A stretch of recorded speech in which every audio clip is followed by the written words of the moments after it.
Hi, everybody. Debra Dickinson here. Welcome to my channel. Thank you for being here. And if you haven't subscribed, please do so right now and click that bell so that you get all notifications. Okay, if you're new to my channel, you might not know that I haven't always been in an RV. I have been on the road full time, 24/7, 365 days a year since 2015. My first 5 years on the road was in a van I lovingly called Fancy Free, and I sold her to my then fiance, who we're still great friends. And it's just a pleasure to share with you today what he has done with that camper van. Stay tuned. I think you're going to be amazed.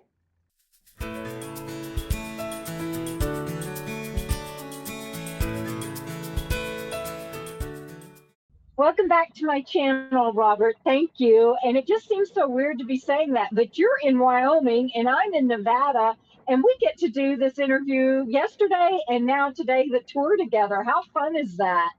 Technology is amazing. I know, I just love it. And I can't wait.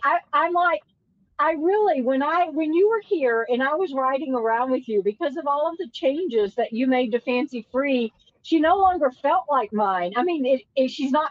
I mean, she is Fancy Free. She's still a 2005 Ford E350, but she's not. First of all, I took out all the lace for you, and you're welcome. I knew you would want all that lace, and but it's not just those changes. You have really turned that rig into completely your home. And before people even see it, tell me what your favorite thing is about this fantastic home you've created. Well, I'll mention I drove it for about 8 months as it was, just to Yeah, get a chance to feel what was working for without me and the what wasn't. without the lace. Right. Yeah, 'cause you had done a fantastic build on it, Yeah. but it was very specific to your needs, and it worked great for you. But some of that didn't work quite so well for me. Like the bed being so short, I had to sleep on an angle and my feet in a hole. Yeah. Anyway, favorite part of the bed build for me current is the 5 foot, actually 62-inch desk I have across the end. That was your idea to put it where it was, and my friend Greg, who I got the gray van from, had built this, and it is a work of art. It is just lovely, beautiful desk, and so I have that, and I can sit and look out. That's my favorite. Second favorite though is the bed because it is Yeah. really comfortable. It came out really good, so I like that too. Well, I didn't realize how those uncomfortable or how badly I was sleeping until I got the new bed in, and it's like, oh, what a difference that makes. Yes, I'm 5'7", and you're right at 6 foot, right? Am I Well, remembering that right? when I was 16 years old and went to get my driver's license, I wore cowboy boots that I got from my late grandfather, so I could say I was 6 foot tall, but really I'm 5'11". Oh, that's hilarious, Robert. Okay, so 5'8", 5'11", inches matter, Seconds and inches. seconds and inches. We always say life boils down to seconds and inches. But yes, so those are kind of in tandem. The bed across, I mean the desk across the back now, and then the bed, and I just can't wait for people to see your new home. Are you ready to take it away? All right, I'm ready. Okay, so we're here outside of Fancy Free. I'll give you a show around. As you can see from the outside, it is basically a pretty standard cargo van still. There's not much that makes it stand out from the outside, aside from possibly the solar panels on the roof. But I find these actually don't raise too much attention with that standard ladder rack on there.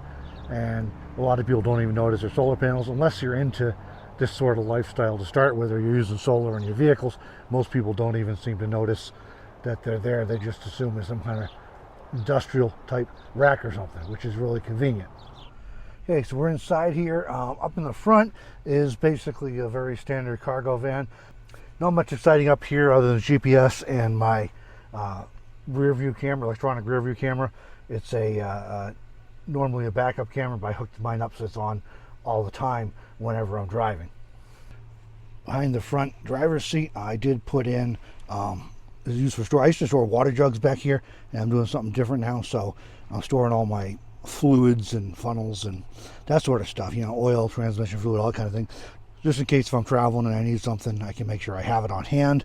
Behind the passenger seat, I have a Mr. Heater portable buddy. Obviously, I don't use it in that position, but it kind of fits there to ride, and it's more or less out of the way. At the head of the bed, I have this headboard here. This actually goes back several years. I built this for Debra when we were doing a rebuild in upstate New York at my brother and sister-in-law's place. I think about 3 years ago, probably. And so basically, it's a headboard for the bed, but it also has a bookcase on the end, which is cool. And then behind the seat on this side, there's actually a map pocket as well, a big space for carrying maps and atlases. One of the anchor parts of this build that was a challenge was the refrigerator. It's fantastic, but it does take up a fair bit of space. This is a Truck Fridge brand 12-volt compressor refrigerator. Debra got this, boy, 4 or 5 years ago now. And it's been something like that. It's been a while. It's been a workhorse, but it is fairly tall and deep. So the trick is where to put it in a van, because ideally I'd have it up a little higher, but then the walls curve into the van, so it takes up even more space. I lose more space to it.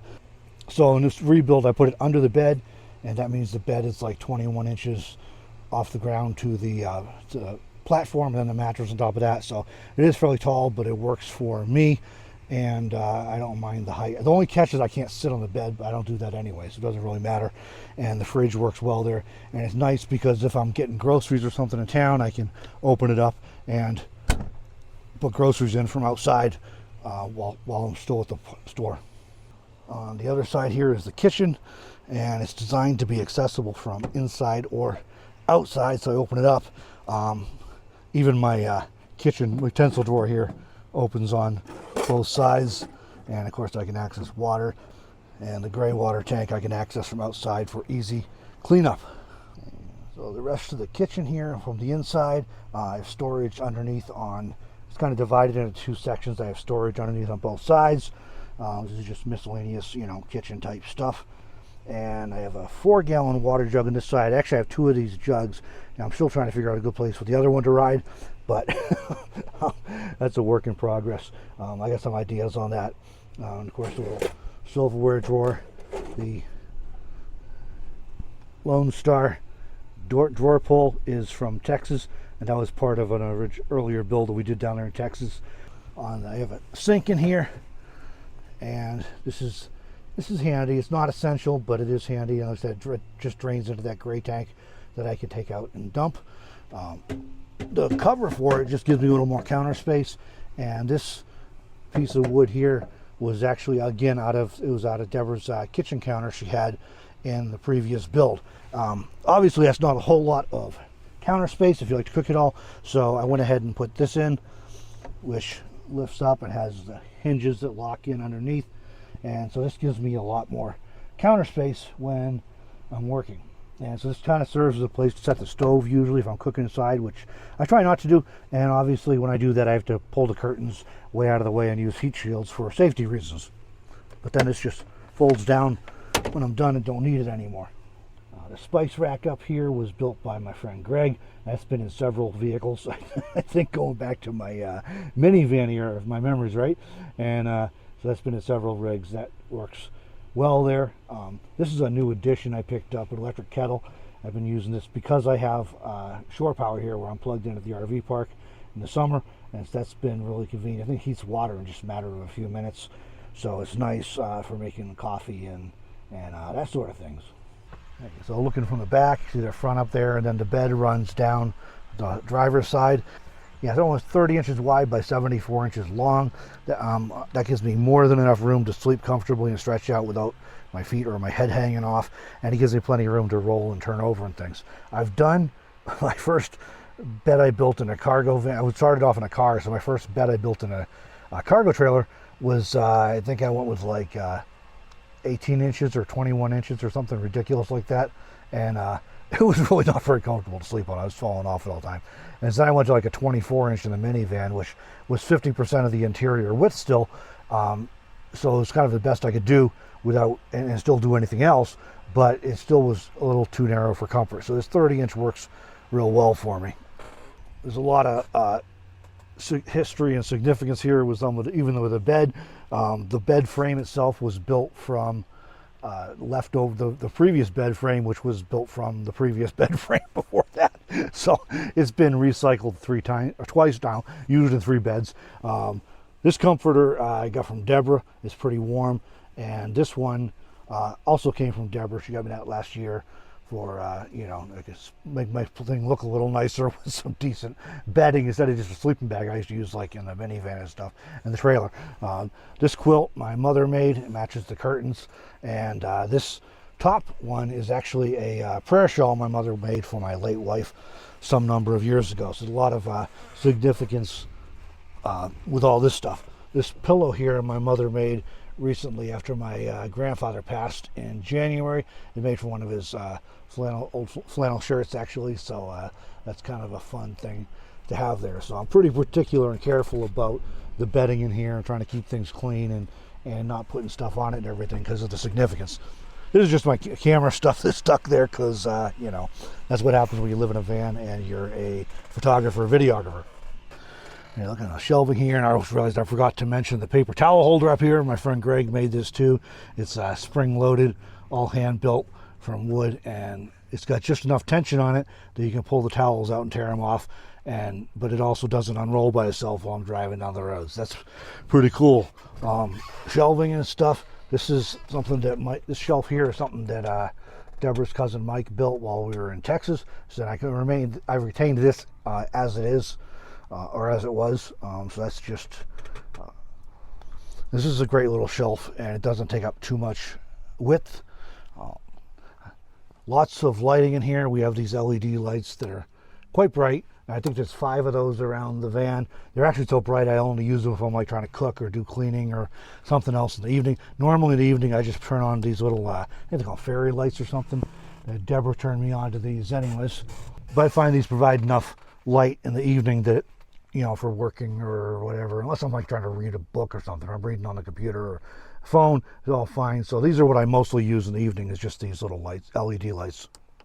The power center is all on this side, and that's we're sort of stuck with that in this van because some years ago when Debra had a continuous duty solenoid installed, that's where the big battery cable comes up, is in the back corner. So that kind of has to stay in this corner of the van, which is fine.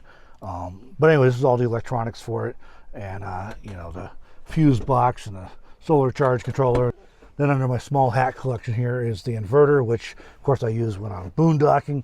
As far as in the back corner, I set up a real simple system here so that the power in the van can be on either the inverter or on shore power. So basically this top outlet box here is off the inverter. This cable runs to the inverter. So if the inverter's on, this box has power, and if I'm plugged into shore power, there's a pigtail here that goes outside, and this box has power from the shore power. So these are all like, this is my laptop here that's plugged in, and this is the refrigerator, so it runs on either 12 volt or 120. So as soon as I plug in this way, it automatically, the refrigerator switches over to the 120 AC. I don't have to do anything with it. And these two are for outlets on different sides of the van, so I can move these between the shore power box or the inverter box depending on what kind of power I'm running. So normally if I'm boondocking, I'll be plugged in up here with the outlets, and the fridge is running on 12 volt.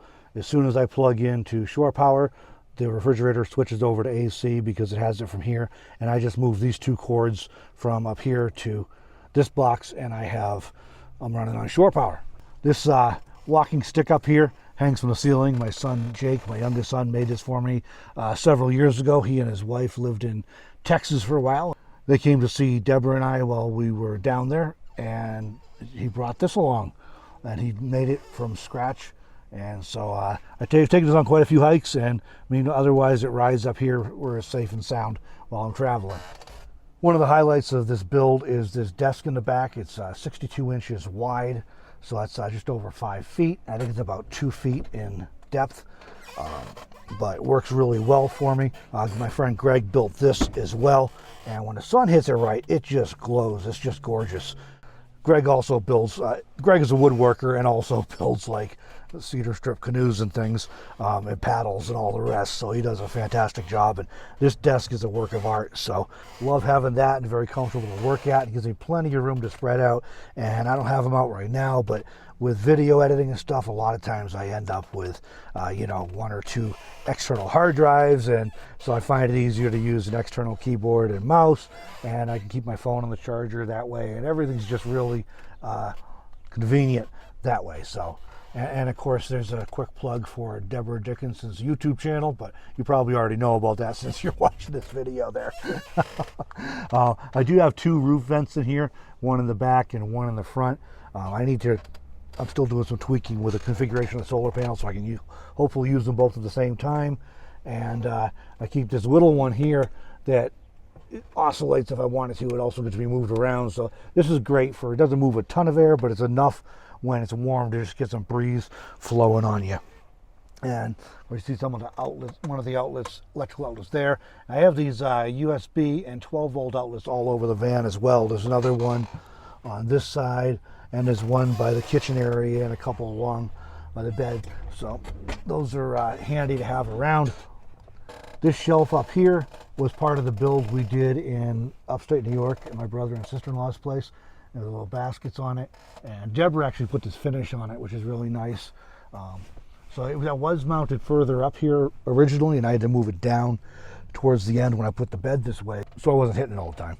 2meander.com sign, my brother Cliff made that in New York when we were out there again that same time frame. And this wood on this is actually a milled piece of maple. They have a couple of maple trees in their property that are well over 100 years old, and one of them had a big limb that came down in a storm, so he had some of the lumber milled, and then he made this sign for us while we were there. So that's really cool. Well, we were still doing 2Meander full time at that time frame. So but I keep that with me. Down here in the bottom, I just have some storage. The right half of the desk is, I put some shelves in, and so just store different kinds of things there, and you know, different stuff. I built a little box over the wheel wells. That stuff rides there. Dirty laundry, and of course, you know, the 5-gallon bucket with a luggable lid. Definitely recommend those if you're using a 5-gallon bucket. I do have underneath the desk on this side, I have my folding table.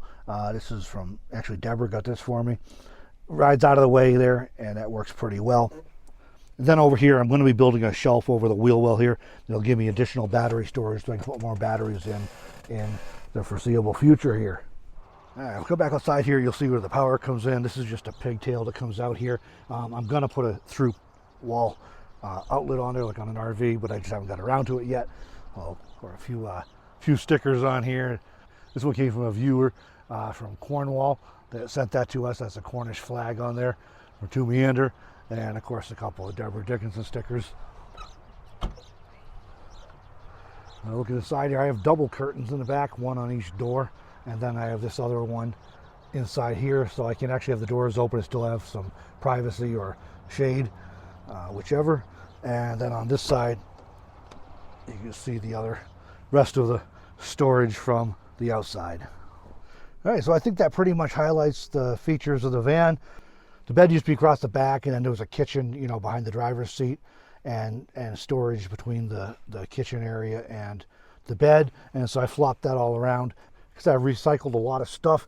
Some of it still stayed the same, like this shelf here. This is exactly the same. So because I was able to reuse some things from inside the van and get creative, I kept some things, reused the materials I took out for other things. Some of the things aren't quite as fancy as they could be, but they work. So I ended up doing this whole rebuild for like $50 because so much was reused, and I was just able to be creative with how I put things together. So some things may get improved and tweaked over time. It's about, you know, 98% done at this point, I guess, but there's still some little things with storage and stuff I'm tweaking as I go. So we'll get that all done in time. But it worked reasonably well for me, about 8 months. The passenger seat does swivel, so I used to sit there to work on the laptop in my lap. And so now with the desk, this is kind of a huge deal, having a desk to work at, because I digital nomad, I work on a computer all day, every day, so that's a really huge thing to be able to have that. anyways, this is how the van looks these days. It's working really well for me. So I hope you enjoyed this tour and the new look. All right, I think that's it, everybody. I've showed everything I can think to show you. Been a fantastic van. I really love this rig. And so back to you, Debra. Oh, well, thank you. And I can't think of anybody that I'd rather fancy free still be on the road with than you, Robert. Thank you for taking such good care of her. And I just have to take this opportunity to say thank you to all the people that gave her so many builds for me over the years. Bob Wells built my first bed, to my cousin Mike and you doing the last build up that I had, and so many people in between. And but you have made her yours, and it's lovely. With a whole lot of history woven in here. There's so many pieces I can look at and go, oh, that's from that build. This is from this person. So yeah, it's really kind of fun that way. Yeah, and thank you again for sharing it with us and for showing everybody that, Robert. Absolutely. My pleasure. All right, everybody, leave him a comment below, show him some love, and if you got something out of this video that you really enjoyed, please share it. We'd appreciate it. We'll see you down the road. Keep on keeping on.